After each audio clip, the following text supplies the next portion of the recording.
Today we are going to take a very small topic. The topic is revenue and capital nature of transaction. We are taking this topic because this topic is necessary to understand from the perspective of income and expenditure account. We know that when preparing the income and expenditure account, we needs to take into account only revenue nature of transaction. So before we come to income and expenditure account, it is necessary that a student should have a knowledge of what is a revenue nature of transaction and what is a capital nature of transaction. So let's begin the topic. Before I come to the main discussion, let's have an idea what is revenue and capital nature of transaction. So you can see in the screen that in the revenue part I have written what is revenue. Those transactions means we have seen that in a business organization or in any organization there are a number of transactions taking place every day. So what we do while preparing the financial statement of the business, we actually divide the whole transactions into two parts.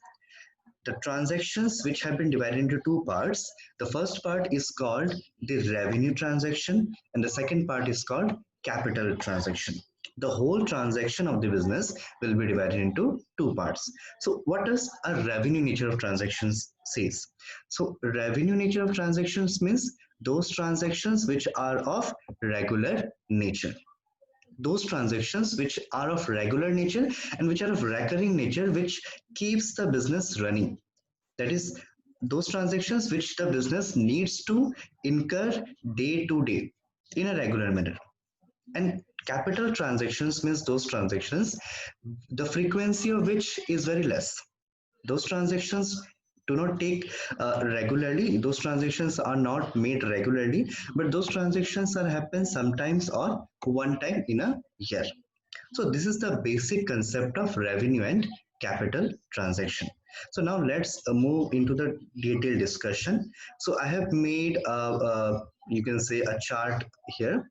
You can see that expenditure that can also be said as payments. So expenditure side we have two parts. That means the whole expenditure of a business can be divided into two parts. First part is revenue expenditure and second part is capital expenditure.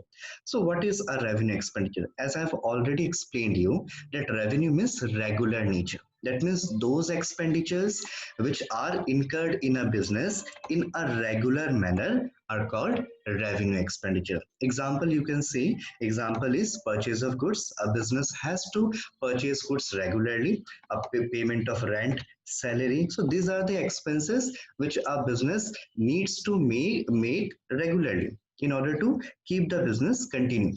Okay, so this is what a revenue expenditure is.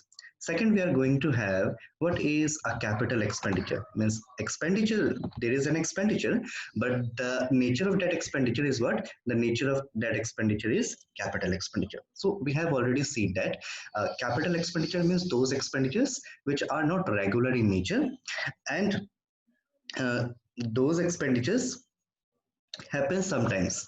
So in a business, normally you can categorize the capital expenditure in the form of purchasing the assets.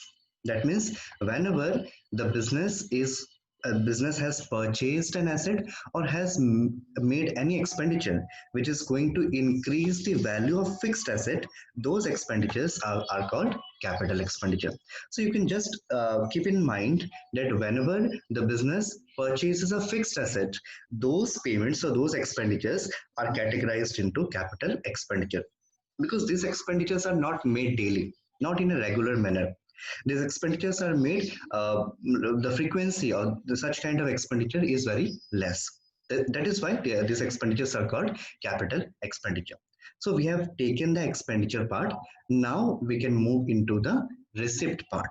That means the receipt part means those transactions from which the organization is going to receive some amount. Again, the receipt, the whole receipt of the organization can be divided into two parts. First part is revenue receipt and the second part is capital receipt.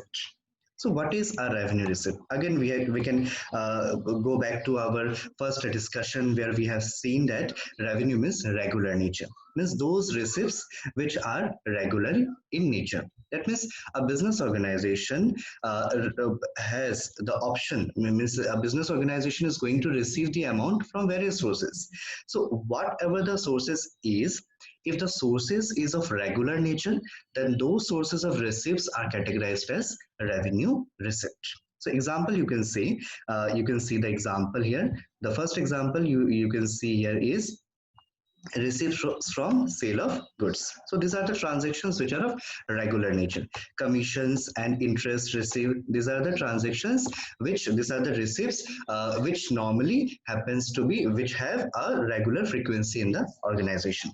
Again we can say that, again we can go to the next point, that is capital receipts. So capital receipt means, again we can go to the earlier concept, means capital transactions are those transactions which the frequency of which is very less. They happens to be, they happen either sometimes, or they happen very, the frequency of which is very less. Okay, so here we can say those receipts which are not regular in nature. Those receipts which are not regular in nature are categorized as capital receipt. Example, we can say that receive from sale of fixed assets. Sometimes it may happen that the organization, what they are doing, they are going to sell, or they sell their, they sell their fixed asset. So fixed asset is never purchased in order to resell. But if the fixed asset has become outdated, or for any other reason the organization wants to sell it, yes, definitely they can sell it. But this type of selling is not a regular transaction. So whatever the amount received by the organization from the sale of fixed asset, yeah, of course it is a receipt, but this receipt is not of a regular nature, because the business is not going to sell the assets regularly. It may happen only sometimes when the business, when the asset might either be outdated, or it is the asset has become that old that it's not functioning well, or for any other reason. So whatever the reason is, if the amount is received from the sale of fixed asset, so this amount, whatever has been received from the sale of fixed asset, is not of a regular nature. So that is why this receipt will be categorized as capital receipt. Again, you can say, you can see the another example, receipt by way of loan. So what is by way, what is the receipt by way of loan? Suppose the organization has taken a loan. So we have received an amount, but this type of receipt is not a regular nature. It may happen only sometimes. So that is why this type of receipt are categorized as capital receipt. So I hope you are now clear with the topic, what is a revenue receipt and what is a capital receipt.